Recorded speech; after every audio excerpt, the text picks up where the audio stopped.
Martha Hayes knew the Florida swamps like the back of her work-rough hands. At 67, she was the last soul living on this stretch of lonely marshland. Her little cabin, with its rusty tin roof and sagging porch, stood all by itself in a sea of tall grass. The swamp had taken her husband to pneumonia and her boy to a gator attack. These days, the only company she had was the mosquitoes and the occasional heron. But that afternoon, as she hauled her wash bucket home, Martha heard something that didn't belong, a high, thin crying sound coming from the reeds. And her life was about to change forever. A sweeping, high-detail cinematic shot showing Keto's remaining lion cub siblings, small and sun-colored, tumbling and wrestling across the plateau of Sunset Ridge. Their tawny coats, still plush with youth, catch the sunlight as they nip and paw at each other, paws flailing, tails flicking. One cub pins another with a playful roar, while another crouches to pounce, completely unaware of the danger.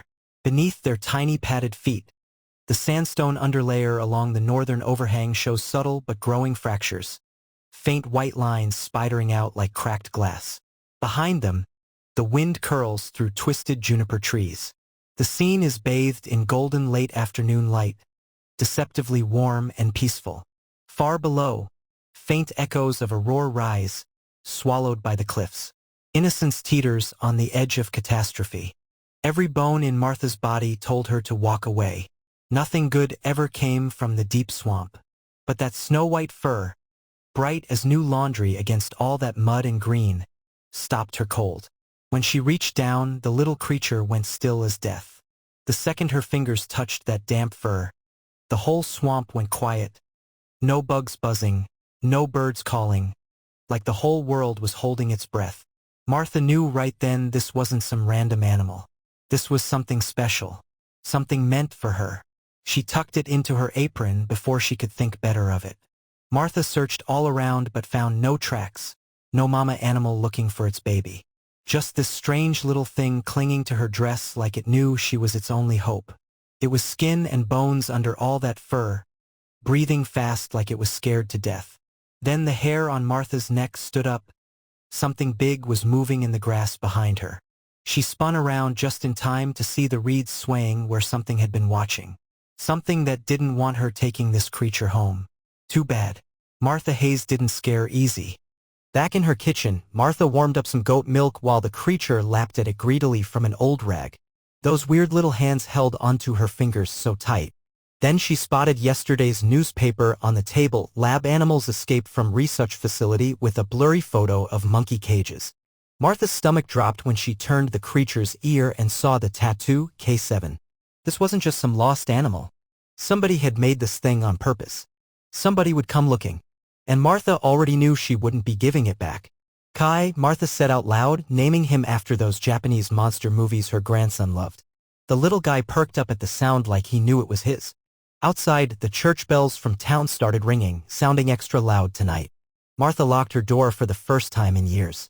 Let the folks in Black Oak whisper about the crazy widow and her demon. She'd buried everyone she ever loved and survived every hard thing life threw at her.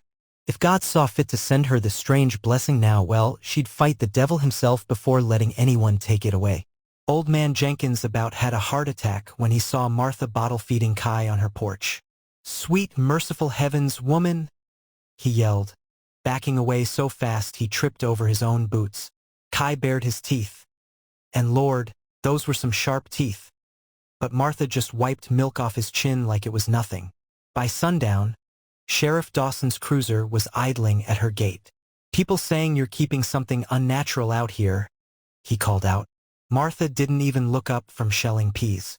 People should mind their own unnatural business. The whispers in town got louder every day.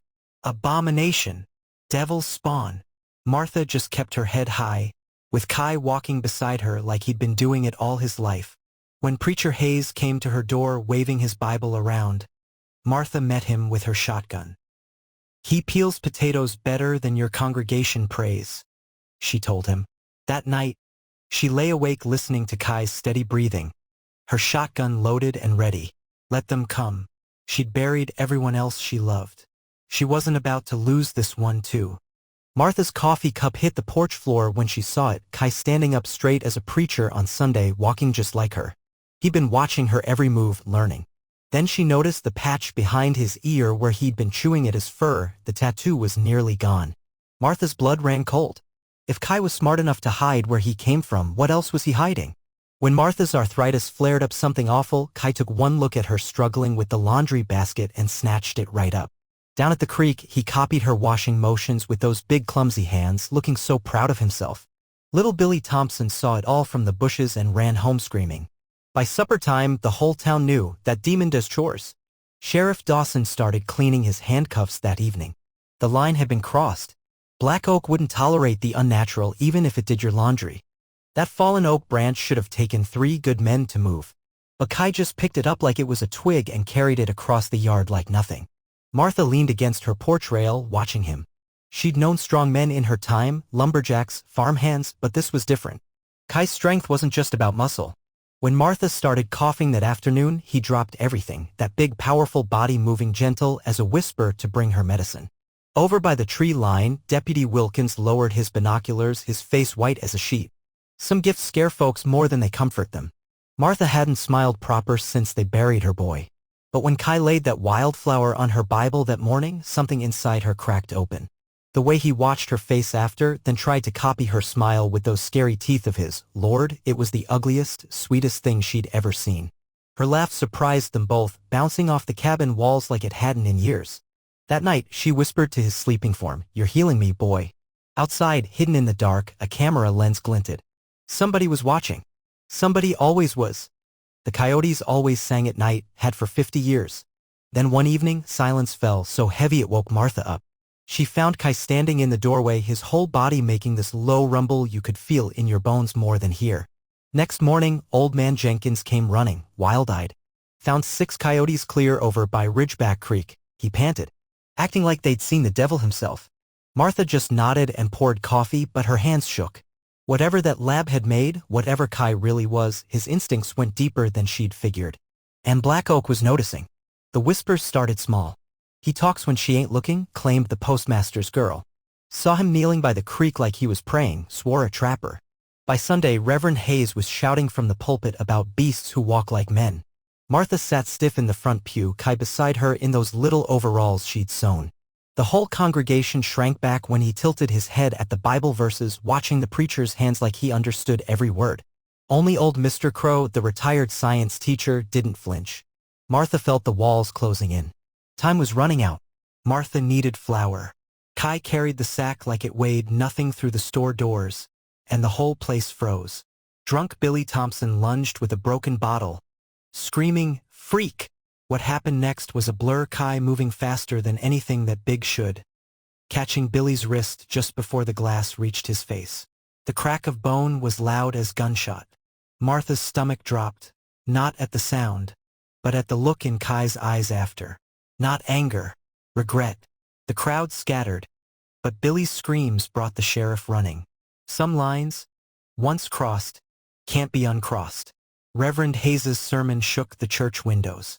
The beast was given a mouth to speak blasphemies, he thundered, pointing right at Kai. Martha kept her back straight, but sweat trickled down her neck. Kai just watched, curious, like it was all some strange game. Then old Mr. Crow stood up slow. "Preacher," he said, voice calm, "doesn't your Bible say something about loving thy neighbor?" The room split right down the middle, some folks nodding, others gripping their pews like they wanted to bolt. Martha saw the sheriff's hand drift toward his gun. The tide was turning, and not in their favor. They came at first light, not just men but women too, their faces hard in the morning sun. Kai growled low in his throat, but Martha stepped in front of him, her shotgun steady. "Y'all forgot who you're dealing with," she said, voice like iron. The mob hesitated. Then a rock flew, grazing Kai's shoulder. His roar wasn't human, wasn't animal, it was the swamp itself screaming through him. Windows rattled. Birds exploded from the trees. For one heartbeat, the mob wavered. Then the sheriff's net flew, those lead-weighted ropes spinning through the air. And Martha knew this was it. "He's my family." Martha's voice broke over the crowd. For just a second, folks hesitated. Kai could have torn through them all, she saw the power coiled in his muscles. But then their eyes met and Martha shook her head just once. "Don't." And God help her, he listened. Went limp as a kitten as those ropes dragged him down. The look he gave her as they threw him in the sheriff's truck, like he'd have taken on the whole world for her, but wouldn't because she asked. That look near killed her. Those ropes bit deep into Kai's white fur as the mob cheered. Martha fought like a wildcat, but hands dragged her back. The last thing she saw before the truck doors closed was Kai's golden eyes, locked on hers through the dust. Then came the sound that haunts her still, not a growl or a scream, but a word. Garbled, broken, but clear as day, Ma. Like a child calling for its mother. The truck engine roared to life. And just like that, her boy was gone. The old tool shed behind the sheriff's office stank of oil and fear. Kai's chains clinked as he curled up on the concrete, making himself small. Outside, Mr. Crow argued with the sheriff. You've seen his hands. They built that woman's porch. But the sheriff just shook his head. Inside, Kai pressed his ear to the wall, listening hard. 8 miles away, Martha collapsed on her knees, her empty cabin echoing around her. The door stood open. Waiting. Always waiting. Kai hit the dirt road running before the sheriff's truck even stopped moving. Those chains? Snapped like twigs the second they were out of town. His powerful legs ate up the miles, white fur matted with sweat. But when he reached the cabin, something was wrong. No smoke from the chimney. No Martha humming on the porch. Just that awful silence. The screen door creaked like a warning when he pushed it open. And the smell, that metallic smell he didn't have a name for yet. Blood. The cabin was too still.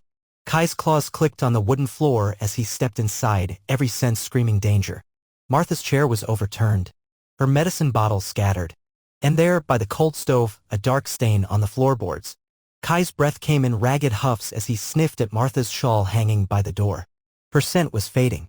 Then he saw it, the note tucked under her Bible written in her shaky hand. They're coming for you. Run, my boy. Run and don't look back. But Kai didn't know how to run from this. He found her by the old oak tree where they used to sit evenings. At first, Kai thought she was sleeping, until he touched her hand. Cold as creek stones in winter. He made this sound then, this awful wail that sent birds scattering for miles. Carefully, so carefully, he gathered her up, cradling her like she'd done for him when he was small. The tears came hot and fast, dripping onto her faded dress. Some pains even his strong arms couldn't lift. Some goodbyes came too soon. Back at the cabin, Kai rocked in Martha's chair, the wood creaking the same rhythm it always had. Her coffee cup sat cold on the table, her crossword half finished. The whole world kept turning like nothing had changed. Outside, engine sounds grew closer, the sheriff's men coming to finish what they started. Kai's fingers dug into the chair arms, splintering the wood. That's when he saw it, the old photo tucked in the cushion. Martha as a young woman, smiling beside a man in a lab coat. And behind them, cages, just like the ones from his nightmares. The trucks rolled up in a cloud of dust, armed men fanning out. They expected a monster.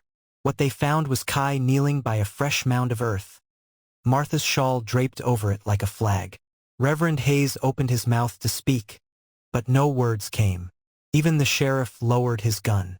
Then old Mr. Crow stepped forward, his voice cracking. We did this. All of us. Kai didn't look up, just traced the letters he'd carved into a piece of wood with his claws. Martha. The first word he'd ever learned to write. The whole town watched as Kai placed Martha's favorite flowers on the grave. Those yellow ones that grew by the creek. His massive shoulders shook, but he made no sound. When he turned to face them at last, something had changed in his golden eyes. Not anger, not hate, something worse, disappointment, like he'd expected better from them. From all of them. The sheriff cleared his throat. We'll leave you be now. But as they drove away, Kai didn't go back to the empty cabin. He walked into the swamp instead, and didn't come out. 3 days they watched him from a distance, that huge white figure sitting motionless by Martha's grave. Not eating, not sleeping, just waiting.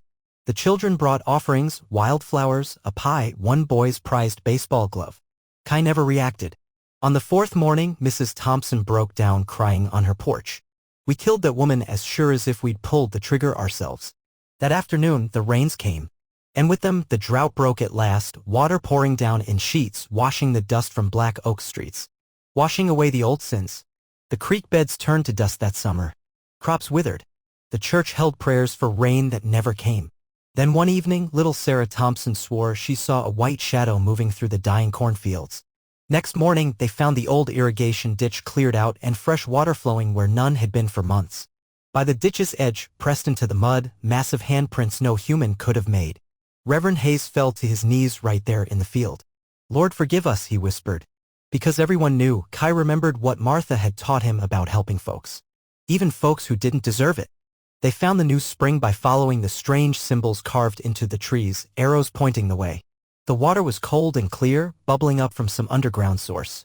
And there, on a flat rock by the pool, someone had arranged Martha's favorite wildflowers in the shape of a heart. The sheriff wiped his brow. He's trying to help us." Mr. Crow nodded. "Just like Martha taught him."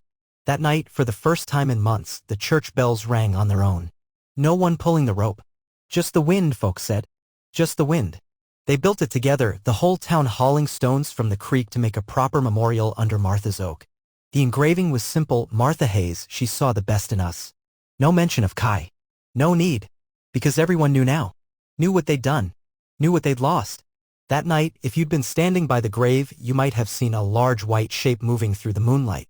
Might have heard the soft sound of claws tracing over carved letters. Might have caught, just for a second, the scent of wildflowers on the wind. But when morning came, there was just the stone. And the quiet. And the growing legend of the white guardian of Black Oak Swamp. When the coyotes started prowling near Black Oak again, folks locked their doors tight.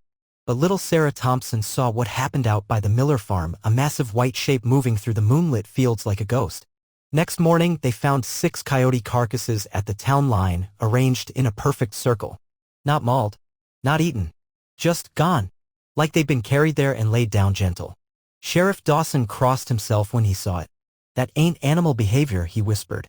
Somewhere in the swamp, Kai watched and waited. Timmy Wilkins shouldn't have wandered into the marsh alone. When he slipped into quicksand near Dead Man's Bend, his screams brought the whole town running. They arrived just in time to see a white-furred arm reach down and pluck the boy free like he weighed nothing. Kai set Timmy on solid ground, gave him a pat on the head that almost knocked the kid over, then vanished into the reeds. Timmy's tearful words stuck with everyone. He smelled like Mama Hayes' lavender soap. That night, half the town left offerings by Martha's grave, pies, tobacco, a child's drawing of a white angel. Sheriff Dawson drank himself stupid at the tavern that night. "She tried to tell me," he slurred to no one in particular. "Martha showed me them papers before it happened." When Mr. Crow pressed him, the truth came out that lab up near Gainesville hadn't just lost some test animals. They created them. Hybrids. Smart as people, strong as gorillas. "And Kai?" Crow asked. The sheriff's face crumpled. "Batch 7. The only one that loved back." The bottle shattered against the wall. Some truths are too heavy for one man to carry. Cleaning out Martha's cabin, they found the locked metal box under her floorboards. Inside? Letters from some scientist named Dr. Evans, dated 20 years back. Subject Case 7 shows unprecedented emotional capacity, one page read. "They'll euthanize him if we don't act." The last letter was stained with tears. "Martha, take him far away. Love him like I couldn't." Signed simply E. That's when the pieces fit. Martha's late husband Earl had worked at that lab before he died. Kai wasn't just some experiment she found. He was her husband's last gift. The faded photo album told the rest, Earl Hayes in his lab coat, smiling beside much younger Martha. And in the background, cages with small white shapes inside. One picture showed baby Kai curled in Martha's arms, her face glowing with joy. "He was ours from the start," Reverend Hayes whispered, tracing the image. The dates lined up. Earl died right when Kai would have been terminated for being too human. Martha had saved him twice over. The sheriff's hands shook as he closed the book. Some debts can never be repaid. Old Trapper Jed swore he saw another one last full moon, bigger than Kai, golden like old ivory, watching from the ridgeback tree lean. When the sheriff investigated, they found the abandoned lab van, its back door pried open from the inside. More disturbing?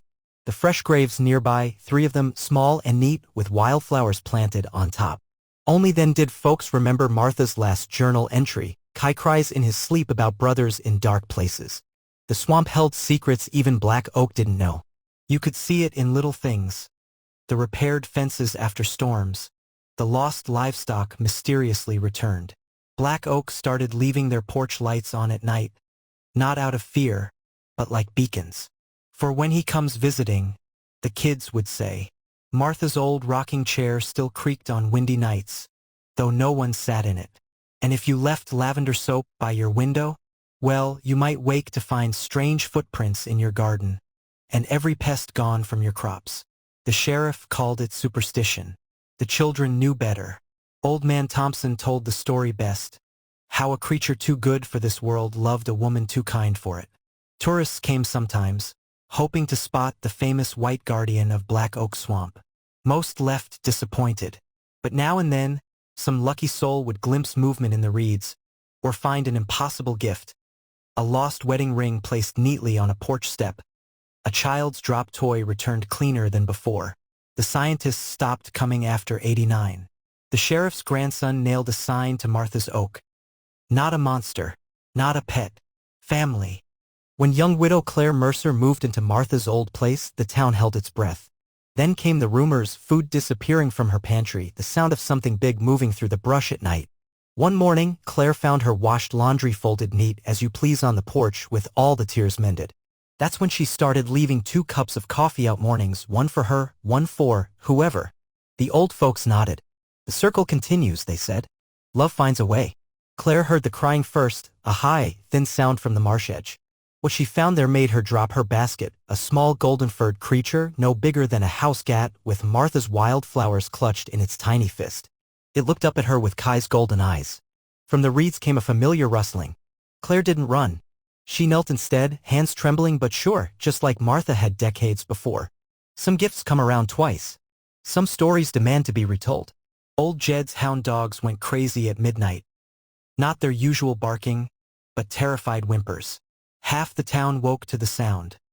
2 unearthly cries echoing across the swamp, harmonizing in a way that raised arm hairs. Sheriff Dawson Jr. stood on his porch with his daddy's shotgun, listening as the sounds moved toward Martha's old place. The new widow Claire swore later she saw them.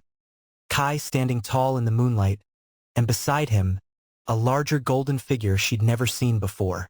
Watching, waiting, like they'd come to make some kind of decision about Black Oak. Morning light revealed the proof, massive handprints around Claire's cabin window, some white-furred like Kai's, others darker. And up in Martha's old oak, they found the nest, carefully woven branches forming a sheltered spot big enough for 2. Reverend Hayes's granddaughter snapped the photo that went viral. Golden strands caught on the bark, shimmering in the sunlight. He's not alone anymore, Claire whispered, touching the strands. That night, every family in Black Oak left something outside. A slice of pie, a child's drawing, a flask of good whiskey, just in case. Cleaning out the old lab van, they found the notebook under the passenger seat. Waterlogged, but still readable. Batch 8 showing same emotional markers as K7. Must evacuate before termination. The last entry made Sheriff Dawson's blood run cold. If you're reading this, we failed. They're loose, and they'll come for their brother. That explained the 3 small graves. That explained the golden figure. Kai hadn't been looking for Claire that night. He'd been standing guard. The town meeting lasted till dawn. Some wanted to call the state, the feds. Old Man Crow stood and shut them down hard. After what we did, you really want to bring more trouble. They voted unanimous by sunrise. No calls, no reports. Just increased the neighborhood watch and taught every kid the new rule. If you see white or gold in those woods, you run home fast. Funny thing though, the Thompson boy swore he saw Kai watching from the trees during the vote, nodding, like he approved. Claire started noticing it first. The gifts left on porches weren't just food anymore. Intricate braids of river grass appeared on doorknobs. Broken tools got mysteriously repaired overnight. Then came the morning they found every pothole on Main Street filled in neat as you please, with white and golden hairs stuck in the fresh tar. The sheriff collected them in an evidence bag that later went missing. Some secrets Black Oak would keep. Some debts they'd finally repay. Kids being kids, they turned it all into a game, leaving little presents by the swamp edge, then hiding to watch. Timmy Wilkins' sister got the first confirmed sighting. He took my apple and left a pretty rock. The rock turned out to be a fossilized shark tooth older than the town. By summer's end, every child in Black Oak could tell you the rules, never follow them into the reeds. Never tell outsiders. And always say thank you to Martha's tree. When Hurricane Earl slammed into the coast, Black Oak should have been wiped off the map. But something strange happened. Every drainage ditch got mysteriously cleared the night before. Sandbags appeared stacked by vulnerable homes. And old Mrs. Henderson swore she woke to see two large figures reinforcing her roof in the pouring rain. The town emerged with barely a scratch. The newspaper wanted to call it a miracle. The sheriff just smiled. Call it what you like. We know what it was. Claire's trail camera finally caught them, not clearly, but enough. Two tall figures standing by Martha's grave in the moonlight, one white, one golden. Between them, a smaller shape the size of a child. The image went fuzzy after that, but everyone saw what mattered, the way Kai's hand rested gently on the small one's head. The way all three turned toward the camera for just a second before vanishing. That's when Reverend Hayes announced the new church sign, "All God's creatures welcome here." Even the ones that don't quite fit. They found it when renovating Martha's cabin.